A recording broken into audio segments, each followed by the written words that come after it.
Olá, pessoal.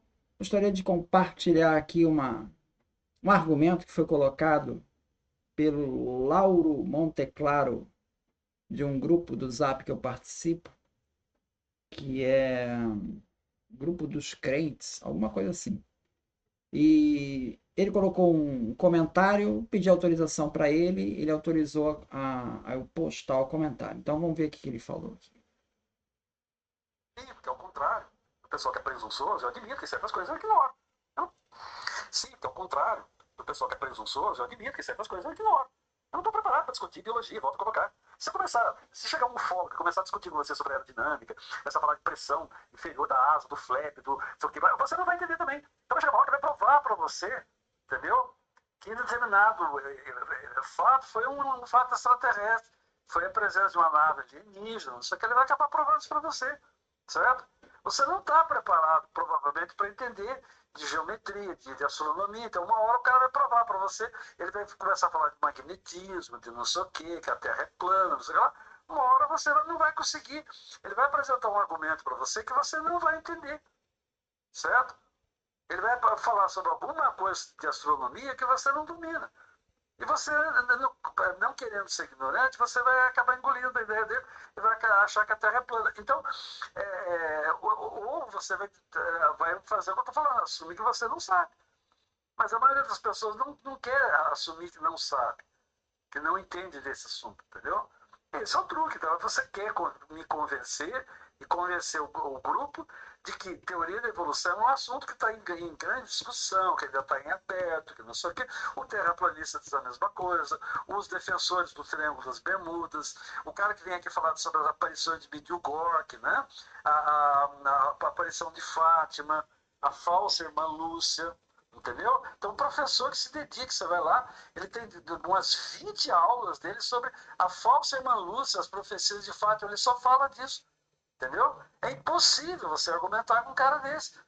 O cara ficou 20 anos estudando a aparição de Fátima, não sei o quê, as histórias da irmã Lúcia, não sei o quê. Ele sempre vai ter algum argumento que você desconhece. E você vai acabar acreditando que a Virgem Maria de fato apareceu, que não sei o quê, para 3 crianças. Você vai acabar acreditando nisso. Você tá vendo? Então isso é idiota. Não faz sentido. Eu volto a colocar. Entendeu? Ou você confia no conhecimento das pessoas que são realmente habilitadas, ou não confia e fica discutindo, perdendo seu tempo. É isso que eu. Bom, aqui essa fala não foi para mim, isso foi no meio de uma discussão que estava discutindo com uma pessoa que estava contra a evolução, né? Aí ele colocou essa fala. Mas eu achei interessante esse ponto de vista que, em certa medida, eu concordo, né? Que é invariavelmente você tem que usar do argumento de autoridade em algum momento. Porque se você for conversar com um ufólogo, ele vai saber tanto, um ufólogo competente, um cara que sabe projetar um avião, ele é ufólogo, sabe projetar um avião, ele sabe tudo sobre aerodinâmica. Você conversar com uma pessoa dessa, se você não tiver essa formação, você não vai ter argumentos contra o cara. Ele vai conseguir te provar, entre aspas, que os UFOs existem. Porque ele vai saber de todos os casos, todos os relatórios, detalhes, construção, questões técnicas na área que você não domina. Você não vai ter argumento. A única maneira de você contrapor uma pessoa dessa é você apelar para a autoridade. Ah, mas o outro fulano, que é um grande cientista, diz que não. É o único argumento que você vai ter. Invariavelmente, a gente sempre acaba recorrendo ao argumento da autoridade, a não ser que você seja a sumidade naquela área para você conseguir levar a discussão a seus mínimos detalhes. É a mesma questão da evolução. Eu não tenho formação em biologia. Se colocar um criacionista competente argumentando sobre o criacionismo e genética e bioquímica, eu não vou ter condição de levar esse debate adiante. Eu não vou ter condição, eu não vou ter argumentos para ele. Ou seja, em tese, ele vai ganhar a conversa. Ou seja, ele vai convencer que o criacionismo existe. A minha maneira de rebater vai ser, olha, mas a Academia Brasileira de Ciências publicou um livro recentemente, Evolução é um Fato, são os maiores cientistas do Brasil, e eles estão reafirmando a tese da evolução. Então eu fico com eles. O argumento da autoridade, ele não há nenhum problema com esse argumento. Invariavelmente, você vai usar esse argumento. A única diferença é que tem as pessoas que admitem isso e outras não. Por exemplo, você pega uma discussão que vai falar sobre a velocidade da luz. Ah, a velocidade da luz é 300 mil metros por segundo, né? 300 mil metros por segundo. Como é que você sabe que é 300 mil metros por segundo? Você foi lá medir? Você vai ter que confiar num texto, num livro de física, numa autoridade. Porque você mesmo não mediu. Agora você vai medir. Tudo bem, você vai medir. Você tem laboratório para medir? Você confia nos instrumentos? Você fez os instrumentos? Não. Então você está confiando no fabricante do instrumento. Entende? Em algum grau, você vai ter que confiar na autoridade de alguém. E a autoridade, ela não é algo que você se autoproclame. A autoridade é o que as pessoas falam de você. As pessoas te reconhecem como autoridade. Então, a autoridade é uma coisa muito difícil de ser conquistada, né? Os outros têm que te ver com autoridade. Então, enfim, nessa conversa, o argumento principal que eu gostaria de destacar é esse, ou seja, não há nenhum problema com relação ao argumento da autoridade. E segundo, não é tão fácil você responder a críticas de teorias não científicas. Não é tão fácil, porque a pessoa ela pode ter um domínio de ciência numa determinada área muito maior que o seu e você não vai ter condições de acompanhar. Existe um outro efeito que também acontece sobre essa questão, né? Que é o chamado efeito Dunning-Kruger, que basicamente diz o seguinte: indivíduos incompetentes eles tendem a superestimar a sua capacidade. E indivíduos competentes eles tendem a ser mais críticos do que o razoável, né?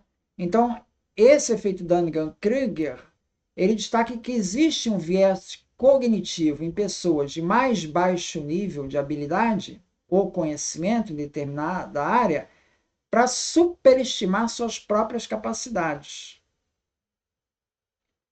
Então, a essência do efeito é que os indivíduos que têm pouca competência em uma determinada área, muitas vezes não possuem o conhecimento suficiente para reconhecer a sua própria inaptidão.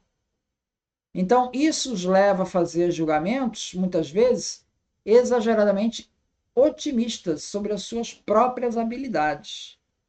Então, esse é um problema da falta de conhecimento. Ou seja, a única maneira de você superar isso é você adquirir mais conhecimento, para você ter realmente uma verdadeira noção do quanto que você sabe. Porque se você não tem noção do que é o conhecimento, você acha que aquele pouco que você sabe já é tudo do conhecimento. Na verdade, tem muito mais coisa para aprender, mas você não consegue enxergar. Então, essa questão acaba te levando a um viés cognitivo que não dá o devido peso ao que você realmente sabe. Então, imagina, por exemplo, uma pessoa acabou de aprender a tocar violão. Nos primeiros dias, essa pessoa pode ter a impressão de que ela está dominando o instrumento, já sei tocar, e subestimar a complexidade daquela técnica. Depois de algumas semanas, quando ela começa a aprender mais coisas, ela vai percebendo a dificuldade. Então, o nível de confiança inicial dela começa a cair. Mas à medida que ela vai praticando mais, ela se torna mais competente e aí a confiança vai gradativamente subindo. Só que aí a confiança vai subindo de uma maneira mais realista do que foi lá no começo. Então, esse efeito Dunning-Kruger, ele destaca a importância, primeiro, do autoconhecimento, né? Da necessidade de você estar sempre adquirindo conhecimento. E segundo, da humildade para reconhecer que esse processo ele é sempre incompleto. Então, à medida que as pessoas se tornam mais competentes, elas desenvolvem uma melhor noção das suas próprias limitações. E aí sim, tendo uma noção desse todo, ou pelo menos começando a vislumbrar como é esse todo, elas podem avaliar melhor as suas capacidades, melhor as suas habilidades. Então, essa conclusão, ou seja, mesmo numa discussão com, assim, aparentemente, uma discussão é, de uma teoria conspiratória, uma pseudociência, né? Se a pessoa não tem os elementos para a discussão, ela vai ser dominada pelo conteúdo dessa pessoa que está falando, né? Se essa pessoa tem domínio de determinada área que você não tenha, né? Então, é isso que é importante a pessoa ter em perspectiva antes de entrar em qualquer debate ou discussão de ideias, né? Então é isso. Muito obrigado, então.